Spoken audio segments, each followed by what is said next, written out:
మీ business ఏదైనా మీ ఊర్లో promotion చేయాలంటే అది సుమన్ టీవీతోనే సాధ్యం. ఇప్పుడే సంప్రదించండి.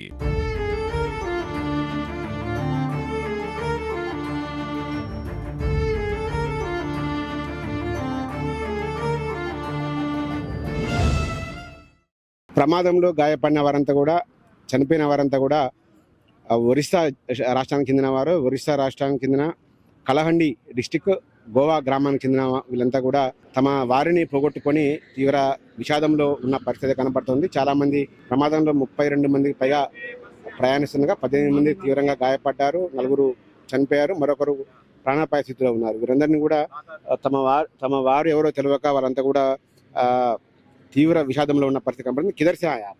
उड़ीसा से। उड़ीसा से। क्या क्या कौन सा डिस्ट्रिक्ट है? कोलांडी। कोलांडी। गांव का? गाँव डोंगा। अरे किधर जाने आप? हैदराबाद। हैदराबाद। हैदराबाद से क्या काम करते हैं? हैदराबाद से गोवा जाने का था। गोवा जाने का था हैदराबाद से। क्या हुआ एक्सीडेंट कैसा है? हम लोग तो सुबह था रात पे 3 बजे पे, इसके बाद एक्सीडेंट हुआ ना, मालूम नहीं है हम लोग को। क्या हुआ? मरने वाला का आपका मालूम है? आपका वो मरने मालूम नहीं हम लोग को। हम लोग का 3 आदमी हॉस्पिटल पे थोड़ा थोड़ा चोट लगा है। ఇది చెబుతున్నారు. వీళ్ళంతా కూడా ఆ కార్మికులు, వీళ్ళంతా కూడా బతుకు పోరాటం కోసం హైదరాబాద్ వెళ్తున్నారు. అయితే వీళ్ళందరినీ కూడా ఒక కాంట్రాక్టర్ తరలిస్తున్న పరిస్థితి కనబడుతుంది. సో బస్సులో ప్రయాణిస్తున్న వారంతా కూడా వేర్వేరు ప్రాంతాలకు చెందిన వారు, ఒరిస్సా రాష్ట్రానికి చెందిన వేర్వేరు ప్రాంతాలకు చెందిన వారు.